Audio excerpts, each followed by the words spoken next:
Good afternoon, everybody. I'd like to welcome all of you to today's GOPHER Solutions webinar. My name is Tabor Sawatsky, and I am with GOPHER. For those of you who are new to our webinar series, this is a monthly webinar focusing on a variety of physical education subjects and topics. Some of our past webinar topics have included PE teachers presenting on specific activities like assessment and fitness. Some of our past presenters have included Dr. Robert Pangrazi, Dr. John Medina, and Jean Blades. Our presenters have done a great job of bringing topics and information that have been useful to the field of PE. Our webinars will almost always occur the third week of the month, and all attendees of today's webinar will receive a certificate of participation for 1 hour of educational credit. All attendees will be entered to win the Agility Matrix Training Maze, which is shown on our first slide of our presentation today. It's valued at $299. The Agility Matrix allows you to create multiple patterns, routes, and footwork to enhance body control, coordination, and agility. Today's webinar is titled Introduction to Plyometrics in Physical Education and Sports with Jared Connaughton. Before I introduce Jared, I wanted to mention that we will have a chance for questions during the presentation, and your questions are only visible to me, the moderator, so feel free to ask any questions you might have during the presentation and throughout the presentation as questions come up. You can type your questions on the right-hand side of the screen. There's a questions box over there at any time during the presentation, and we'll accumulate those throughout and get to as many of those as we can with Jared at the end of the presentation. Today I have the pleasure of introducing our presenter. Jared Connaughton was raised in Canada's smallest province, Prince Edward Island. He participated competitively in several sports, including hockey, soccer, and basketball. But it was track and field, however, that Jared found most success. He combined passion, commitment, determination, and athletic performance into a Canadian Junior Under-19 gold medal. That performance led to an athletic scholarship at the University of Texas Arlington, which he became a prolific performer, earning 13 Southland Conference medals and 2 Athlete of the Year honors, five-time Regional All-American and Southland Conference Hall of Fame 2013 nomination. Jared segued his collegiate experience into a successful professional international career, including dozens of national team appearances, including twice as an Olympian at both the Beijing 2008 and London 2012 games. Jared has since retired, but is using his experience to develop athletes from around the country who are looking to improve their athletic abilities and ultimately their performance. Jared Connaughton was raised in Canada's smallest province, Prince Edward Island. He participated competitively in several sports, including hockey, soccer, and basketball. But it was track and field, however, that Jared found most success. He combined passion, commitment, determination, and athletic performance into a Canadian Junior Under-19 gold medal. That performance led to an athletic scholarship at the University of Texas Arlington, which he became a prolific performer, earning 13 Southland Conference medals and 2 Athlete of the Year honors, 5 times Regional All-American and Southland Conference Hall of Fame 2013 nomination. Jared segued his collegiate experience into a successful professional and international career, including dozens of national team appearances, including twice as an Olympian at both the Beijing 2008 and London 2012 games. Jared has since retired, but is using his experience to develop athletes from around the country who are looking to improve their athletic abilities and ultimately their performance. At this time, I'll turn it over to our presenter. It's all yours, Jared. First of all, I want to thank GOPHER for inviting me to present this webinar on plyometric training. This style of training is a physiologically rewarding and athletically beneficial and challenging set of modalities. I can attest that plyometric training had a tremendous impact on my athletic performance from my developmental years right through to my preparation for the Olympic Games. I can recall using some plyometric drills sort of in a pinch, competing at a meet in Fortaleza, Brazil. We didn't have access to a weight room in our preparation during that series of meets, and I used some plyometric drills to really enhance my preparation. I went on to set a personal best of 20.30 seconds in the 200 meters, and at the time was a top 10 time in the world. Technically speaking, plyometric training or jump training are often performed while hidden in plain sight. It's something as quintessential as a hopscotch jump rope, three-legged race, or the potato sack race are all actually renditions of plyometrics, where responsiveness, quickness, speed are all elements of the exercise. Recently, the style of training has been referred to as SAC, or speed, agility, quickness. This presentation is my attempt to provide some historical reference points, physiological and biomechanical cues, specificity in programming, and observational focal points for teachers and coaches. Let's get started. Plyometric and jump training has been a part of many great athletes' repertoire for decades now. And with today's student athlete demanded to perform athletically at a level rarely seen in previous decades, power, explosiveness, quickness, and force generation are all necessarily athletic components. Plyometrics have been proven to be arguably the most effective way of developing those athletic attributes. Not only does plyometrics training elicit improvements on athletic performance, it can be fun, rewarding, challenging, and a dynamic series of activities suitable for most PE programs. What does plyometrics mean? Well, though many athletes and training regimens deployed similar style performance modalities, it wasn't until 1975 when American track and field coach Fred Wilt scribed the moniker plyometric in reference to the Latin root for more, or plyo, and to measure, or metric. Well, technically speaking, these drills aren't really a measurement of how much time it takes to perform these specific jump drills, but more precisely, how little time is spent between the jumps. Wilt later admitted that the moniker was a poor choice, but nonetheless, the name is stuck in Western training circles. Simply put, plyometrics are terrific exercises to determine how quickly a student athlete is performing, particularly with regards to ground contact, ground force, and responsiveness. Where do plyometrics come from? It was Dr. Yuri Veroshansky who first began implementing jump training, as referred to it as native Russia, to his track and field athletes. Dr. Veroshansky began programming a very specific exercises for his male and female track athletes, particularly to his horizontal or long and triple jump, and vertical jumpers, pole vault and high jump, with a series of jumps that recruited particular physiological responses in the body.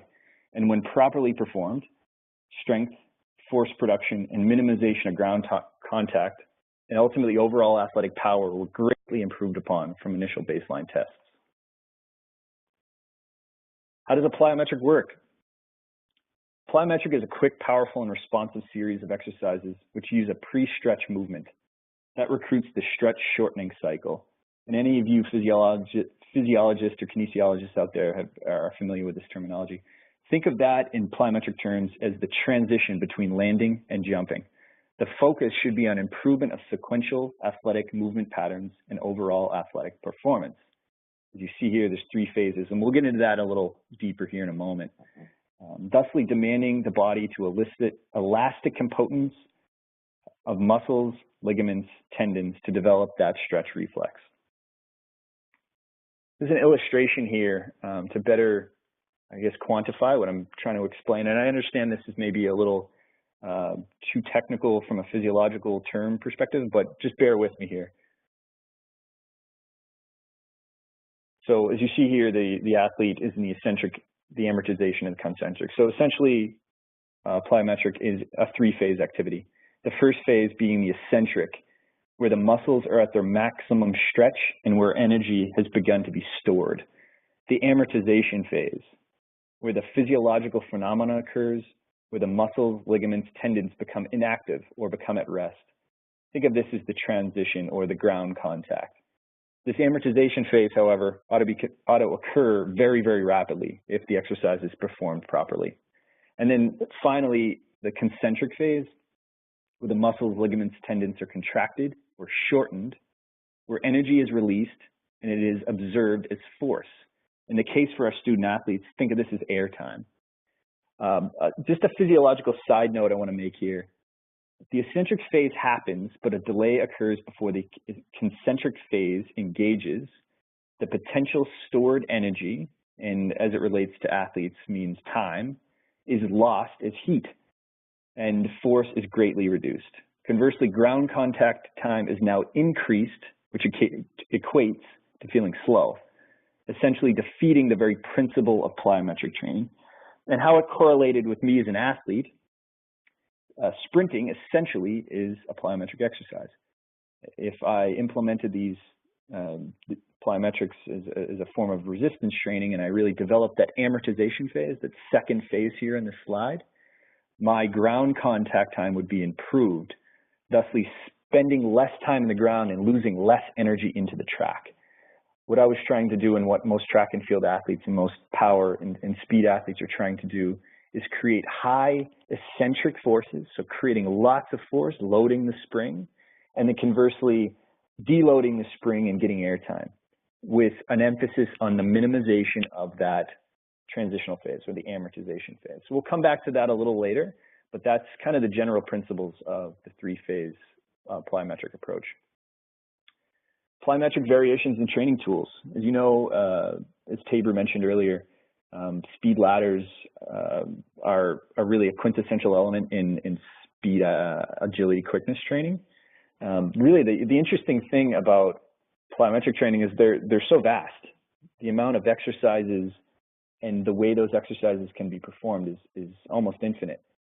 So it's really a multiplied, multifaceted way to program exercises into your lesson plans or to your long-term athletic development program for your athletes. So as you see here, a speed ladder is an effective compact tool that can be used during warm-up to skip, hop, jump, create a sense of rhythm. Sprinting, jumping, it takes a tremendous amount of coordination. A lot of postural feedback needs to occur between the athlete, student athlete, and his or her coach. Micro hurdle, these are terrific drills, terrific tools for developing, a focal point, sort of creating a sense of challenge, an obstacle to overcome. So instead of just jumping up endlessly, you can you put these micro hurdles at different heights and to create a little more challenge in the drill. A medicine ball. Medicine ball's been around a long time. I'm sure many of you remember using them in PE class in your developmental years, and I did the same thing. I still use them now. I think they're terrific tools to enhance the overall plyometric experience. They can be tossed, passed, jumped with. There's several different ways to utilize a med ball. And these are just three of many tools or training enhancement tools that are offered in today's marketplace. So this is probably arguably the most important slide for PE coaches. This is sort of implementing plyometric training, or more specifically, evaluating whether or not your student athlete is physically capable of performing these exercises. Obviously, there's force created here when we perform plyometric exercises. So making sure they're structurally capable of performing them adequately is really important. I suggest using the CLAT test. The CLAT test is a simple evaluation designed by Professor Lois Klatt of Concordia College in Illinois. It's a simple exercise that intends to evaluate whether or not a participant is physiologically capable of performing jump training or plyometric training without running the risk of potential tissue or structural damage. So I'm going to explain what the CLAT test is. I'm going to explain it anatomically and try to wrap your head around the way I'm going through this per session. So the very first step is having the athlete stand on a box. The box or the platform can be 2 to 4 to 5 inches. Then the athlete extends his or her arms outwardly, clasping the hands together. The athlete then extends one leg to about a 15-degree angle from the body. The third phase, or final phase, the athlete hops off the box, landing about 3 to 5 inches in front of the platform, landing on the original support leg, so keeping the leg that was extended at 15 degrees in front of the body. What we're trying to do from an evaluation perspective is see whether or not there's balance issues, potentially. A word that you may or may not be familiar with is proprioception. So the athlete receiving feedback from his or her environment and how that relates to physiological command. So the central nervous system telling the body to react and respond. That's essentially balance in a technical term. Then we can see structural imbalances, and that's something that every athlete has, even world-class Olympians. There's really no symmetrical athlete, to be honest with you. So there's going to be deviations performance from athlete to athlete. But what we're really trying to look at particularly is medial or lateral collapse of the knee. If there's medial collapse, then there's probably some issues or strength issues with the VMO, the vastus medialis, the inner thigh muscle. If there's lateral collapse, then potentially there's ankle or calf complex stability issues, or perhaps lower back issues. So that's something to consider. If some of your athletes aren't performing this CLAT test up to the specificity that you hope they would, then that's something you got to consider before you begin implementing these jump training, these plyometric drills.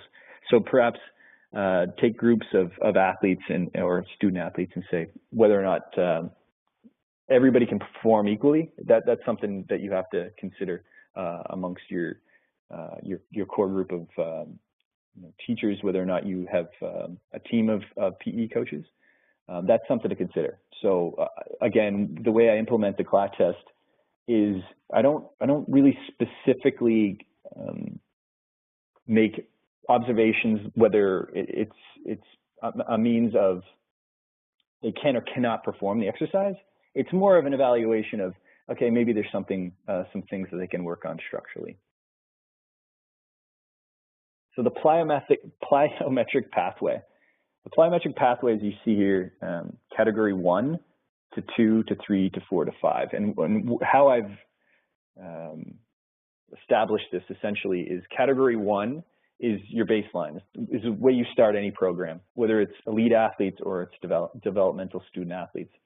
You always start with jumping in place.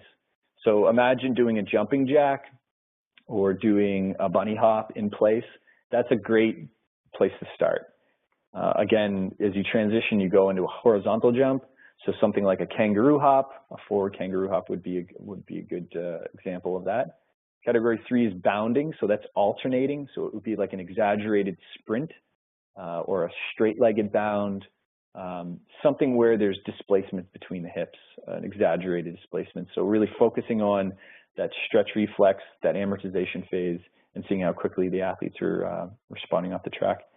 So category 4 and 5 are kind of contentious to a certain degree.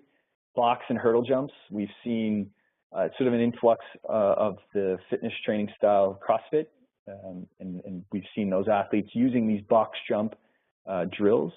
I can attest that box jumping is a really, really effective drill, but I think is probably best served for athletes more in their advanced stages of their development, because obviously jumping upon a box and then conversely jumping off can be potentially hazardous and I don't mean to play that lightly, but it can potentially be hazardous. So I would really focus on jumping in place, horizontal jumping, and bounding as my real focal points for my programming. And then finally, the fifth and final phase here is depth jumps. Depth jumps were really utilized by Yuri Veroshansky, the guy that invented this style of training. I've experimented over the years, both in my own training and the training of athletes that I work with, and with depth training, and I can attest that it's probably potentially more harmful than it adds value. So I would really use that as a drill that kind of stays on the shelf for future developmental athletes or high performance athletes, if at all. So initially, plyometric training was really intended to be used as a lower body exercise. So really eliciting power through the triple extension, so the ankles, the knees, and the hips. But as plyometric training became more mainstream, athletes like football players and baseball players and hockey players started to see the amount of rate of force that is created with plyometric training and how they began adapting that to their own sports specificity. So as you see here, we have a medicine ball squat. A medicine ball squat really elicits, a lot of development of the posterior chain, so the trunk, the hips, the hamstrings, the glutes. But it also demands a lot of structural balance in the spine, in the trunk, the chest, the cervical spine or the neck. That's a great exercise. It's a really terrific exercise to develop the ability to squat adequately. Medicine ball over back toss. It's a great drill. This is one of the best drills, I think, from an upper body plyometric perspective. Essentially, you're taking a medicine ball or some sort of weighted implement, getting in a squat position, throwing it overhead and back. We used to use this as a way to kind of gauge our whether or not these plyometric drills were really creating force and creating athletic ability or enhancing the athletic ability. Then we have medicine ball sit-up. This is a great core activation exercise. We have, an athlete on a supine position, laying on his back or her back, and a partner with a ball standing at the athlete's feet. The partner will toss the ball as the athlete comes up into the concentric phase. So the rectus abdominis or the abs are tight. They catch the ball, they go back down into the eccentric phase and their spine touches, and then toss the ball on the way up. So that's a great drill. I don't use that a whole lot, but I have used it in the past, and I think it's an adequate drill for the upper body plyometrics. Transverse rotation. If any of you have ever thrown a baseball, thrown a football, swung a baseball bat, shot a hockey puck, you understand that transverse or rotational force is really important for athletic development. So a transverse rotational toss is an athlete standing perpendicular to his or her objective and tosses the ball in a lateral fashion, so away from the direction they're facing. Again, it really elicits a lot of serratus and ilio-obliques and lats, and there's a lot that's really elicited in the upper body and the trunk with a transverse rotational toss. So again, these are just a few examples of how you can implement plyos to the upper body. So this is the progression. Imagine let's say your middle school athletes or your professional athletes. We all start at stage 1. And motor unit function essentially means how the body reacts to particular physiological stimulus. Okay, so balance, reaction, amortization, all these things are motor unit functions. So that it should remain absolutely the focal point in the early stage development. So very, very high quality, very high, lots of rest, lots of feedback from a coaching perspective. It's something that is important not to rush through this phase. So an athlete's balance, an athlete's kind of dynamic performance has to be really functional in this early stage. And we don't transition to the next phase until this is really developed and the athlete understands why he or she are doing these exercises. Jumping in place, that's stage 2. I think that, stage 1 and 2 are kind of partnered together to a certain degree.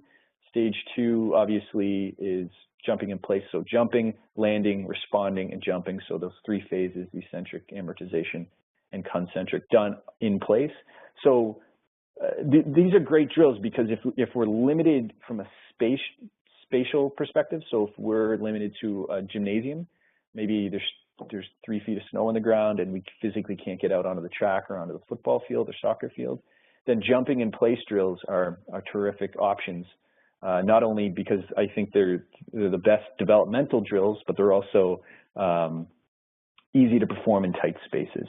So something on the spot jumping drill would be like a jumping jack, a tuck jump, a star jump. We'll get into that a little more specifically later.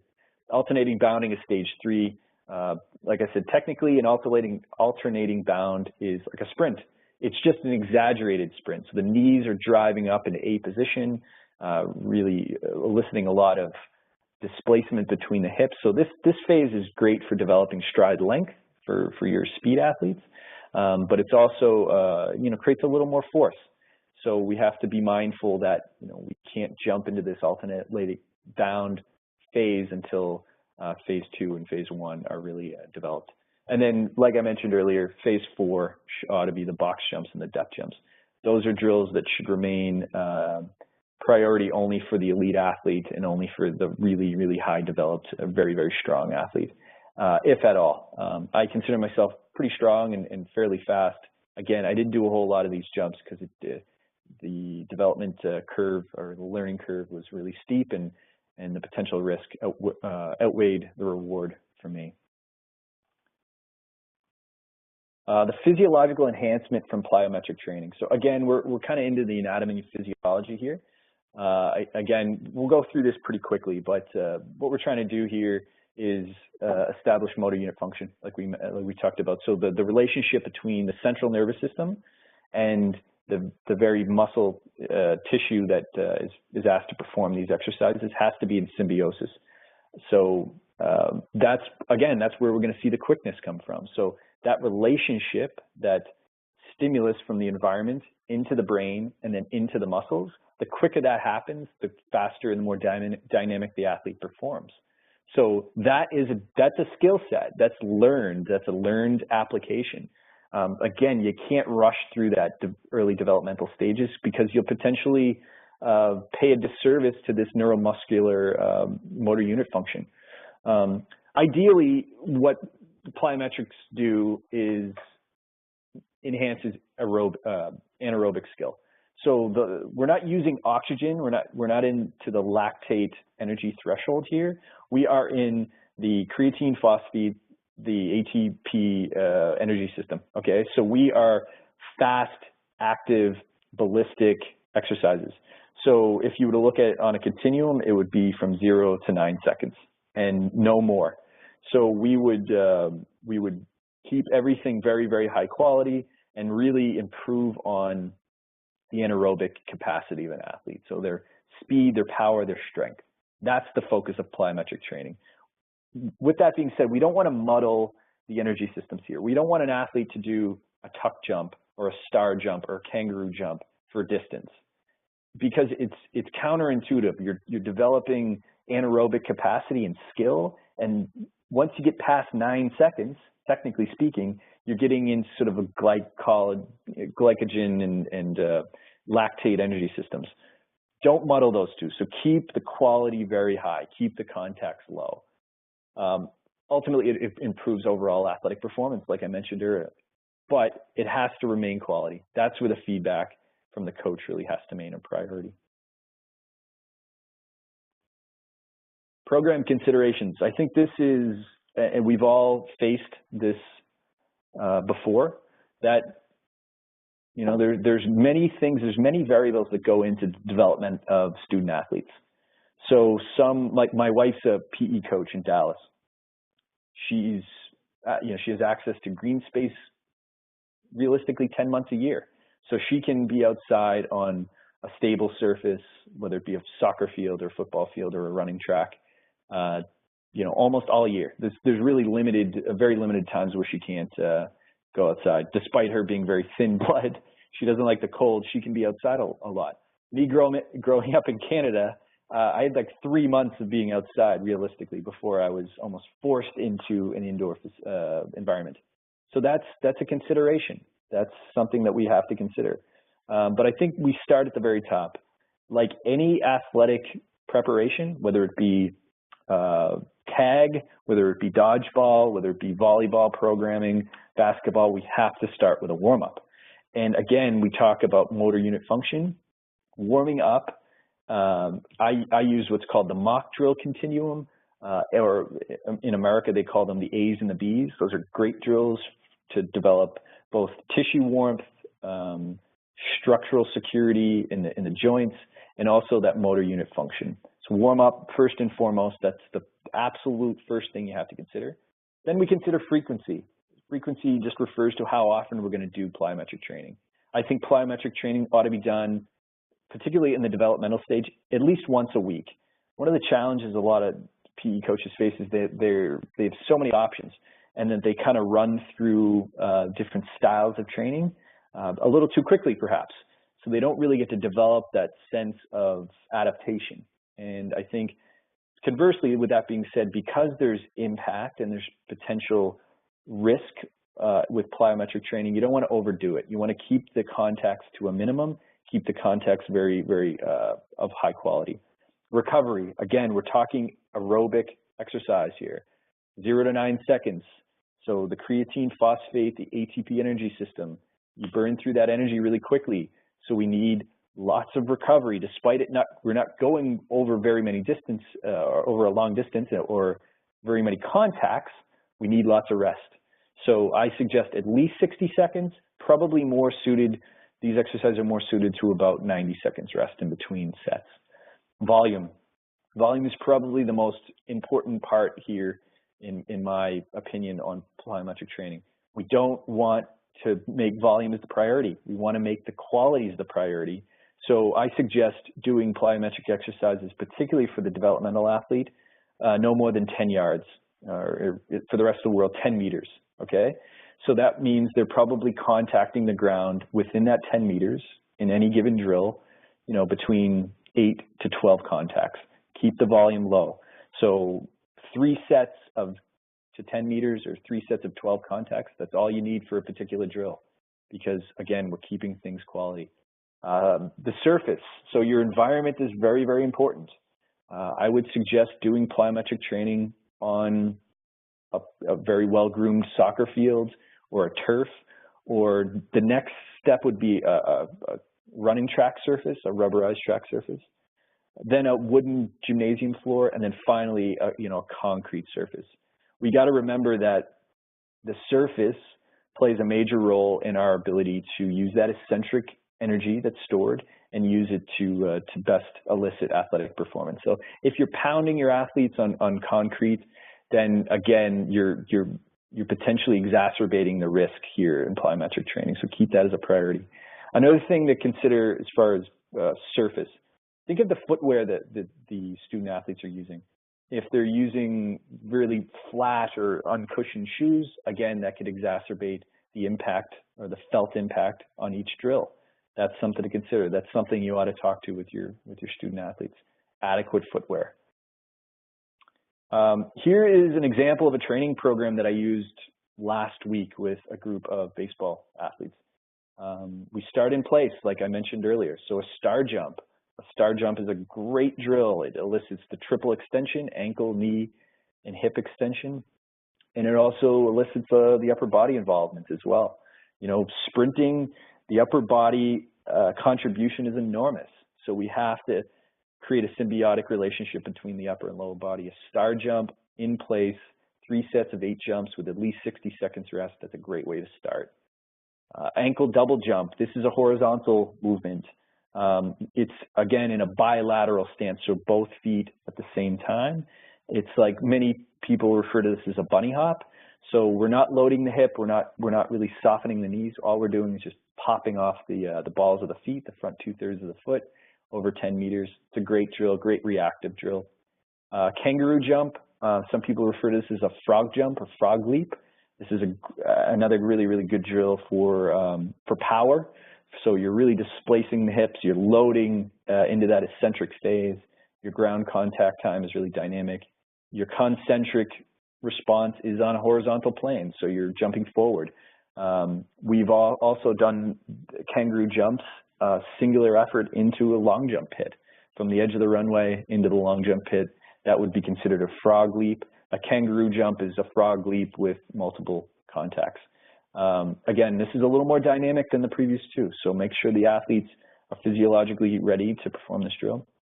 Straight-legged run, I ought to refer to this as a straight-legged bound. So this is an exaggerated straight-legged action run.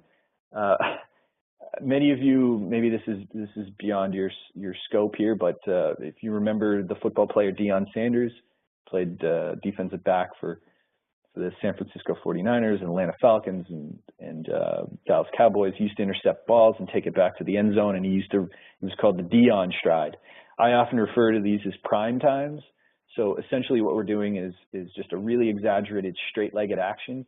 What it's going to do is really elicit an enormous amount of eccentric force on ground contact. Great drill, but posture, probably more so than any of these drills, is really paramount.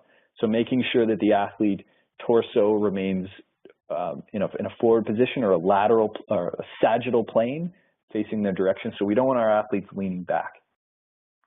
Here's an example of a star jump. It's hard to see because this guy doesn't really look like he's coming off the ground, but he's in a start position. He loads his knees.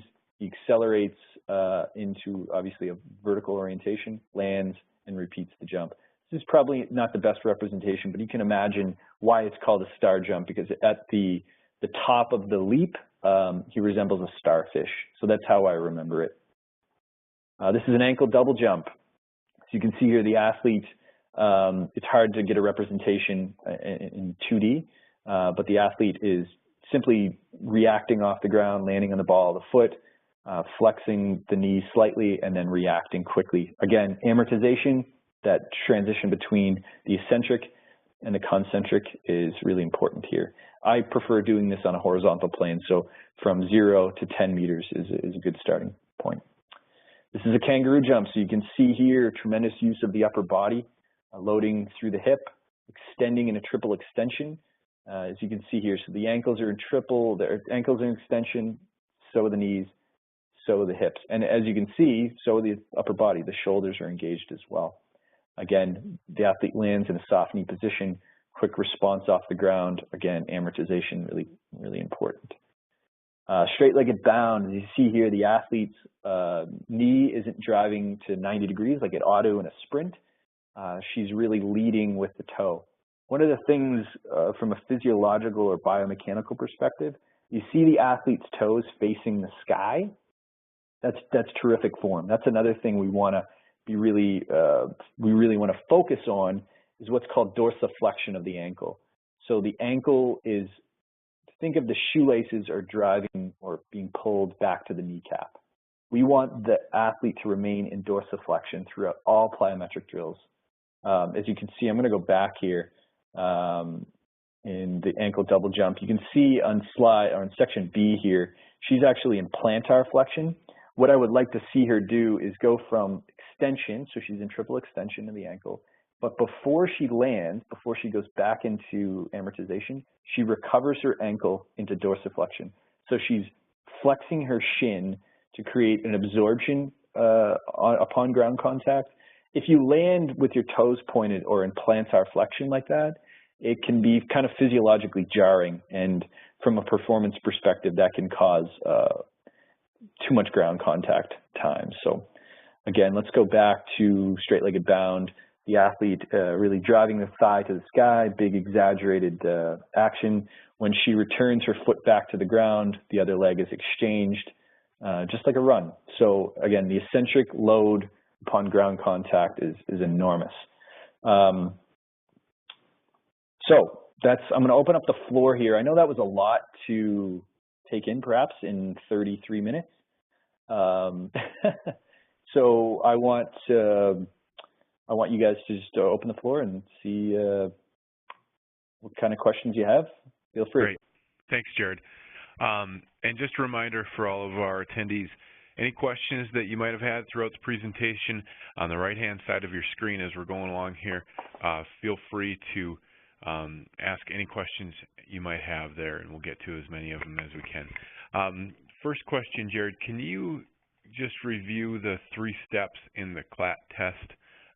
We did have some folks that were looking for a little clarification on that, and just kind of go over that again quickly. Sure. Let me just double back here so I can find the CLAT test. There it is. Okay, so first step is to take a platform or a box. You could, honestly, you could even use like a stair step may be a good option. Mm-hmm. First step is extend the arms directly in front of the athlete, so horizontal, parallel with the ground. Clasp the hands. Step number 2 is stand on one foot, and the foot that isn't supporting the body extends outward or in front of the body at 15 degrees of angle away from the body. Step number 3 is hop off the box, hop off the platform on the same leg that was supporting you on the platform itself. So that's it. That's really a simple test. Obviously, you would do that. You could do that on multiple tries on both sides, both right and left foot. And again, what we're trying to evaluate here is structural balance in the joint, particularly the knee, postural feedback. If the spine is rolling forward and becoming kyphotic, or the spine is rounding, then that's something to consider. Maybe it's just feedback. Maybe it's a good opportunity to take it really slowly and just provide feedback to your athletes. This would be a good opportunity to demonstrate this drill.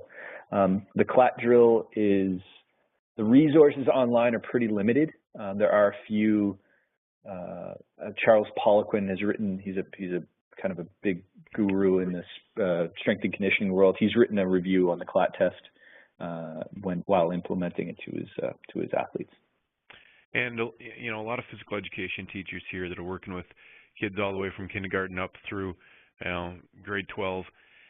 What what ages would you recommend, even introducing this sort of activity and even starting with a CLAT test with kids in physical education class? It's a really good question. Anytime you go through an evaluation process in a big group, it's really tough to get into the hyper specificity as far as like feedback and cues go. Mm-hmm. So like anatomical cues and feedbacks for a third grader is going to be a challenge. We can all understand that. Right. But as far as the drills themselves, like I mentioned in the intro, a hopscotch, jumping jack, jump rope, potato sack race, these are all essentially forms of plyometrics. So you can kind of disguise your programming in drills that require jumping and leaping and responsiveness and quick action, quick athletic action. So it doesn't have to be so rigid and structured like the programming example I had at the end.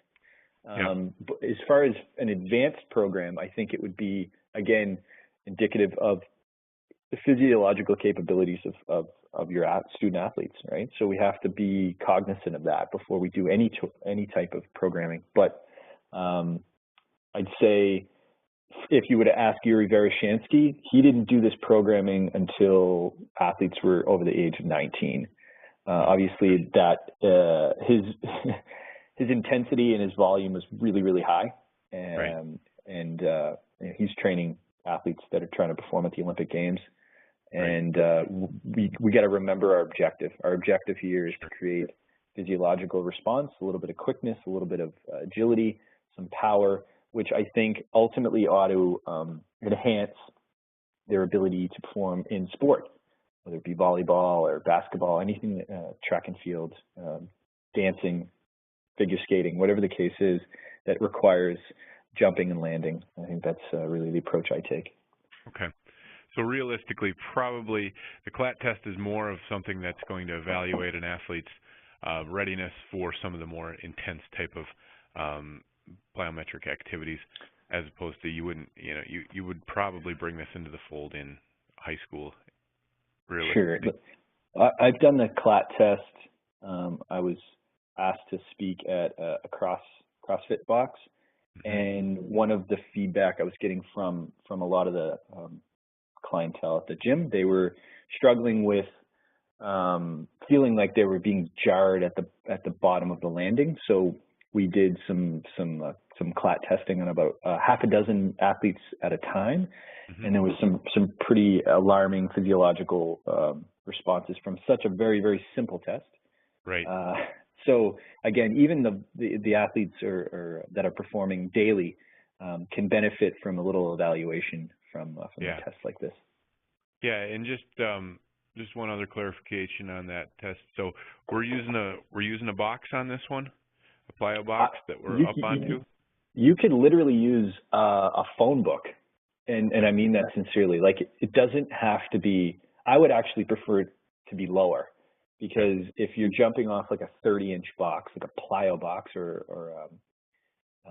like a sheet plywood box that you see at gyms, right, you're actually getting into what a depth jump, sort of that section or phase of plyometric training that I was really cautious about. Yeah. We're getting into that drill, and we're only in an evaluation stage. So the lower the box, the simpler it is to perform, the easier it will be to evaluate whether an athlete's structurally capable of performing.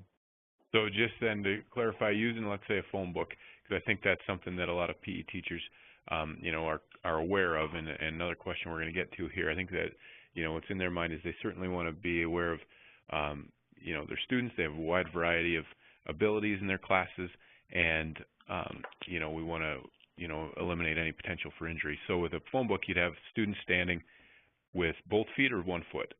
1 foot. Okay, and then you jump up onto the phone book and then off? No, you just literally, your start position is on top of the platform. Okay. So step one, have the athlete standing on the platform. Step two, extend the arms out in front and clasp the hands. Step three, extend the non-support leg forward in 15 degrees and simply hop off the box 3 to 6 inches ahead of the box. And that's it. Good. All right.